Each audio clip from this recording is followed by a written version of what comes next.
anggaran itu ada, itu kan nanti biasanya tuh tiap tahun kita tuh ada rapat rencana anggaran.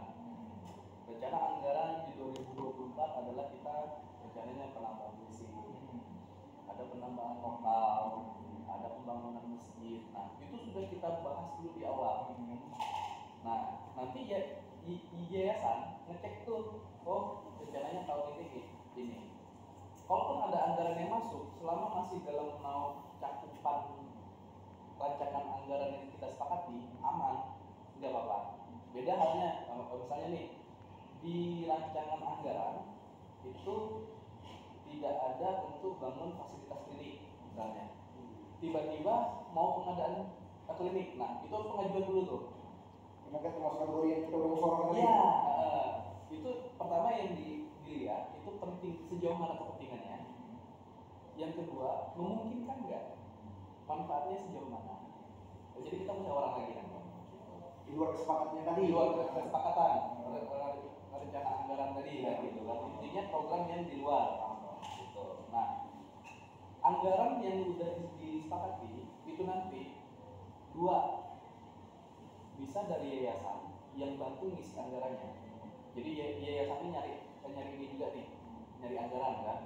Misalnya ada anggaran pemerintah, ada anggaran yang ketiga lain. Nah, nanti diinjek ke pondok pesantren. Nah, pondok pesantren juga boleh nyari juga. Misalnya pengajuan ke mana, ke instansi mana. Kalau di situ kan ada yang PT Sawit, ada pengajuan di situ, pengajuan. Boleh, asal masih dalam satu RAI. Atas rekomendasi ketua yayasan. Iya. Tangan ketua yayasan. Baru diajukan proposal itu. Iya, benar begitu. Nah, seperti itu pola mainnya. Jadi seandainya kalau di bendahara pondok itu sudah ada anggaran, yang mana kapasitas itu mencukupi, tidak perlu kita buat proposal, cukup kita hanya mengajukan ke bendahara pondok gitu. Iya, ke bendahara pondok. Yang nanti jelas nanti ada struknya, ini pengeluarannya disimpan oleh bendahara pondok itu. Untuk laporan tahun. Jadi itu bisa dibilang itu tuh kebijakan ketua pondok pesantren untuk pengelolaan anggaran, asal dia tidak lewat dari rencana anggarannya. Nah, termasuk misalnya mau penambahan guru, anggarannya ada nggak nih? Kebutuhannya sejauh mana? Gitu kan? Apakah kita harus guru sendiri atau kita injek dari luar? Gitu. Jadi intinya kebebasan dari ketua pondok pesantren untuk mengelola pondok pesantrennya. Gitu. Ada pertanyaan lagi? Luar semua sih. Ini ada dari Ustaz.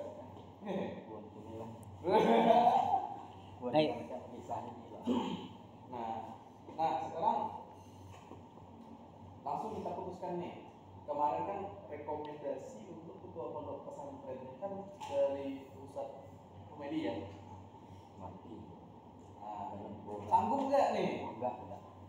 Kita wajib kan. Gimana Saputra? Ada masukan? Yang jelas setiap hal apapun itu jangan dipaksakan. Iya. Kalau memang siapa sanggup lanjutkan. Cuman kalau memang kita ini sedikit orang, ya kita inilah. Misalnya gini, kami kan pembina. Dan masalah kami bantu misalnya saya sekretaris misalnya. Ya, biar yang penting ini jalan semuanya kan. Ini bendaharanya cuma satu kan, kita jadikan dua dulu, nggak apa-apa. Megang bendahara umum iya, bendahara ini pun mungkin pesantren pun iya. Nah, nggak apa-apa. Mungkin Kiai Maidi mungkin pengajar juga boleh, ya. Misalnya ini misalnya siap kan 24 jam di sana. Ustadz Malik kan, ya.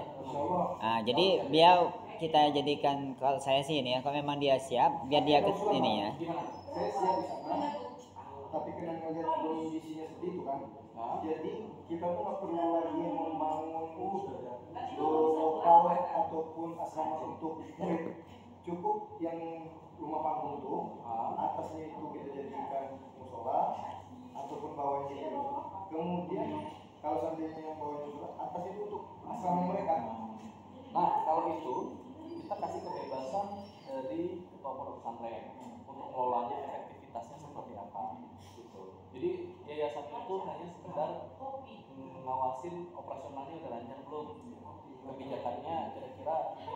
enggak gitu. Misalnya nih kebijakannya jangan sampai ada kebijakan contoh kita belum punya anggaran yang cukup tapi maksa harus pokoknya buat asrama guru yang mewah jangan. Hal-hal yang ini lah intinya kan. Berarti untuk ya gimana? Beliau di kota misalnya maksudnya. Iya, rencananya itu. Rumah itu beliau aja lah. Nah, itu maka itu dia bicara yang itu. dibicarakan. Jadi di situ kan udah ada bangunan fisiknya, bangunan fisik. Nah, beliau juga udah lihat udah lumayan. Nah, nanti tetap kita buat inilah senyaman mungkin lah gitu kan kalau perlu. Jadi gini Bang, maksud saya kok. Jadi itu tuh kan udah polusi tuh untuk dijadikan wadahnya murid. Terus saya untuk yang 24 itu minta dibangunkan, maksudnya rumah apa namanya minimal saja di dekat situ juga, karena kan kita akan menguasai topik, sehingga yang itu tuh udah bisa berjalan untuk ini murid-murid. Oke. Nah, gitu loh. Tapi kata Mas kan kalau seandainya anggaran tidak ada, kan tidak bisa dipaksakan. Iya. Berarti modelnya kita belum bisa menerima santri yang tetap. Jadi pulang pergi.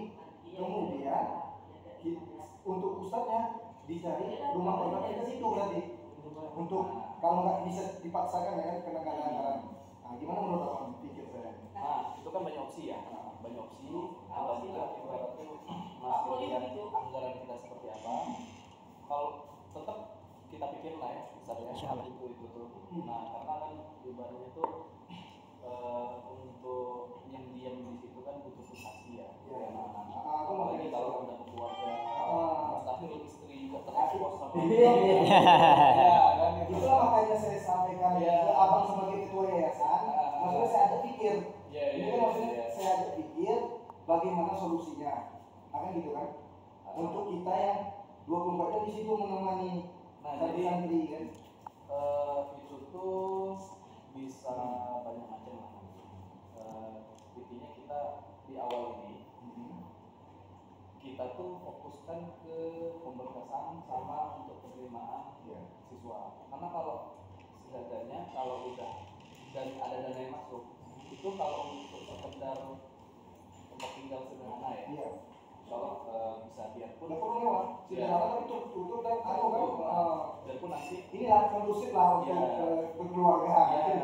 Biarpun nanti mungkin rumah tinggal itu masih ini ininya pakai kursi yang penting rapi rapi tidak kena hujan aman juga apalagi anak kecil kan aman gitu. Nah nanti bisa kita juga tuh kalau untuk yang kayak gitu aman kalaupun butuh kontrak atau makanya saya bilang kalau memang anggaran belum ada itu bukan suatu alasan kita tidak berjalan, tetap bisa berjalan tapi modelnya murid nggak bisa kita ini mungkin karena saya pun masih di situ itu bisa bisa kita atur banyak opsi gitu dekat situ atau kontrak dekat situ kan sehingga pas waktu waktunya mereka belajar baru kita turun dekat situ untuk mengajar mereka melayani mereka kan.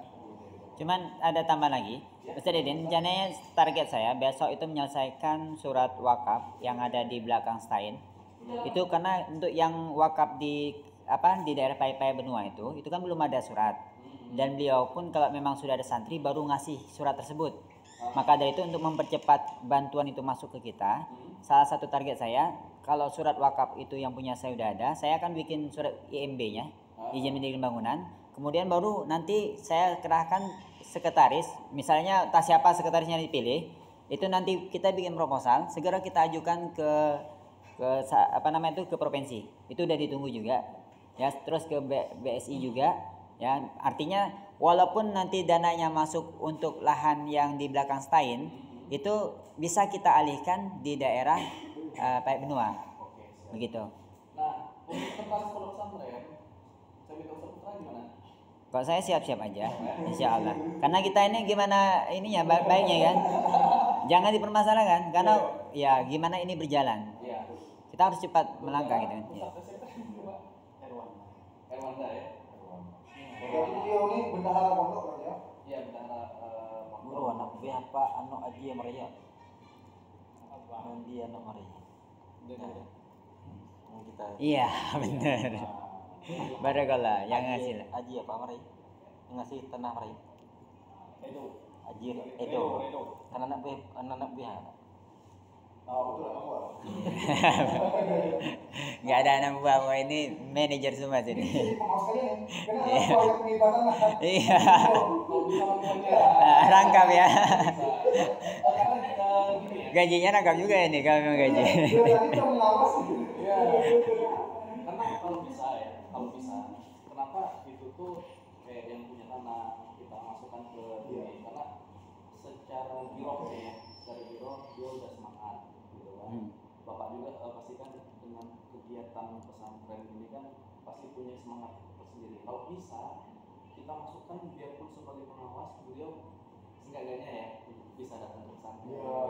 Lihat itu jadi kepuasan sendiri nanti. Beda gitu. Jadi dengan lihat-lihat anak-anak main di situ gitu kan, bantu Ternyata nggak ada ruginya sih udah mau apa-apa ini jalan hasilnya kan gitu. Sebaik-baiknya ibadah adalah memang terjun itu. Ternyata ini hasilnya lu. Iya.